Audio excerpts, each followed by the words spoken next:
जय जगन्नाथ सांग मैंने रंजिता किचन को स्वागत जन आरंभ करुच्ची आज रेसिपी। आज मुझे नहीं आसी कखारु पत्र भर्ता, जहाँ स्वादरे अत्यंत लाजवाब और स्वास्थ्यपाई बहुत उपकारी। जदि आपण कखारु पत्र एभली रेसिपी केबे बनै नाहंती तेबे आजिर भिडियोटी को शेष पर्यंत निश्चय देखंतु। अल्प किछि सामग्री रे घरोई स्टाइल रे बनांतु एहीपरि स्वादिष्ट रेसिपी। तो यही रेसिपीटा आपण मैंने गाँव में हो कि सहर हो यहाँ भात सहित आपण खाइबे आपन को बहुत भल लगे। तो चलतु आरंभ करवा आज रेसिपी। कखारु पत्र भर्ता बनवाई बहुत कम उपकरण रे आमे बनै परिबा। तो देखिपे ये आम यही सब इनग्रेडिएंट्स नहीं कखारु पत्र भर्ता बनवाई। आ बेसिकली आम कखारु पत्रटा जोटा नहीं पूरा फ्रेश नहीं आपण मैंने चाहिए मार्केट रू आनी परिबे। और आपण जदि ऑर्गेनिक वे रे आपण घरे लगे गछ ताले सेटा भी आप आनीपर।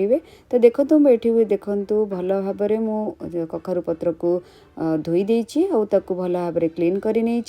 तो यहाँ बहुत फ्रेश थिला मोर बाड़ी थिला। तो देखिपे कखारु पत्र केते फ्रेश अच्छी जिते फ्रेश रहिबो भल। तो ये मुझे देखिपे आलू आलू को मुझे काटी देछि लंबा लंबा करी दीटा नहीं मीडियम साइज रो। ता सहित मुझे नहीं कखारु जोटा कि छोट छोट करके काटी नहीं 50 ग्राम मुझे। ये देखिपे कटा होता पियाज नहीं गोटे पियाज मु मीडियम साइज रो नहीं कटा होता टमाटो नहीं गोटे बड़ टमाटो नहीं। ये देखिपे मु रसुण नहीं 5 ରୁ 7 कला आपड़ चाहिए अधिक नहीं पारे। ग्रीन चिली नहीं दीटा मु देखिपे कंचा लंका ही नहीं। तो ये मुझे पंचफुटण जोटा कि गोटे टेबल स्पून ता सहित स्वाद अनुसार लुण मु रिफाइंड ऑयल नहीं आपड़ चाहिए सोरिष तेल नहीं पारे। गोटे पैन नवा आम से आड करवा गोटे कप पानी ता सहित आड करवा नहीं कखारु पत्र। तो कखारु पत्र देखिपे यही भाव में आप रखिने धोईकी ता सहित आलू नहीं कखारु आड कर नवा। तो कखारु को आम देला परे आम आड कर नवा लुण स्वाद अनुसार। तो लुणटा आप देवे ताकि भल भाव में पनीपरिया सीझा सहित आपणकर जल्दी सीझीज ता सहित आमर तार टेस्ट भी भल आसो। एमती आम घोड़े नवा ताकू सीझापी 5 ରୁ 10 मिनिट आम एमती मीडियम फ्लेम रे देकी ताकू सीझे नवा। मन रखिए सीझेला बेले जेहेतु पत्र रे पानी अंश थाए पानी भी बाहर तो पानी बेसी देबेनी। तो गोटे कप जमती मु पानी नहीं से भाई नेबे। आ मन रखिए पानीटा जमती पत्र पानी सहित भल भाव में आमर सीझीज। तो एबे देखिपे आलू भल भाव में सीझी जाइए और पानी सब मरी जाइए।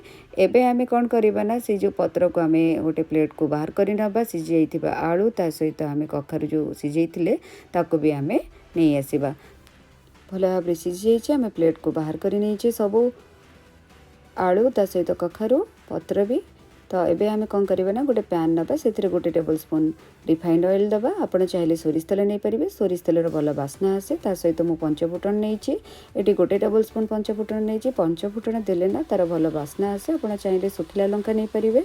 यहाँ पंचफुटणटा भल भाव में फुटीगला मुझे आड कर नौची कंचा लंका आपड़ चाहिए सुखिला लंका भी दे पारे।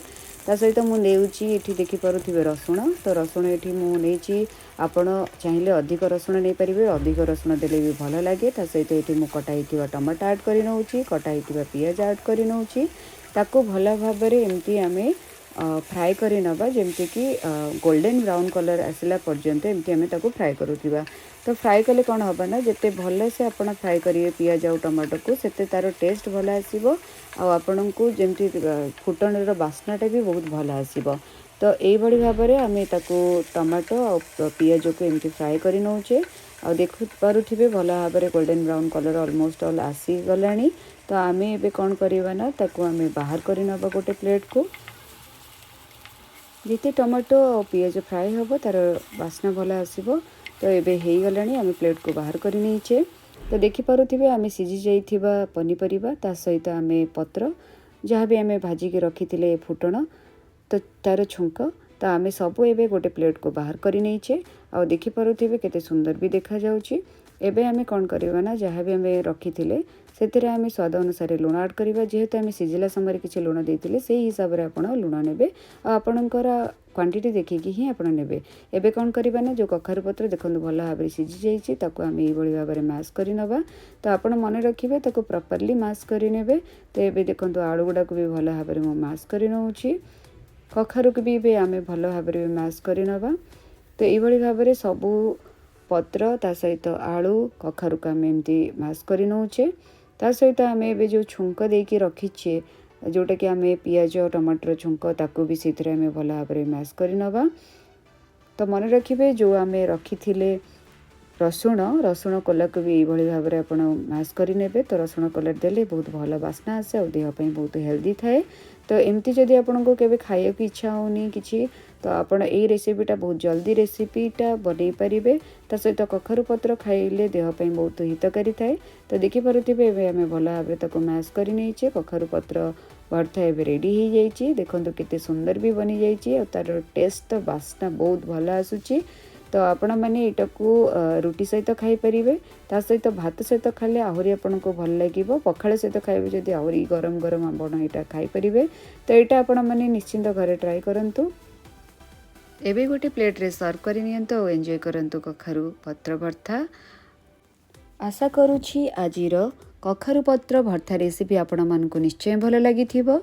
जदि भिडियोटी पसंद आसी थाए तेबे लाइक करंतु, निज परिवार और सांग मानक सह शेयर करंतु एवं एभली सहज स्वादिष्ट और स्वास्थ्यकर ओडिया रेसिपी देखिबा पई रंजिता किचन को सब्सक्राइब करी पाखरे थिबा बेल आइकन को दबाई दियंतु। पुणी आसीबी आउ एक नुआ स्वादिष्ट रेसिपी सह। से पर्यंत भलरे रुहंतु, सुस्थ रुहंतु। आपण माने एमती भल पाइया दो थांतु। Thanks for watching. Bye bye.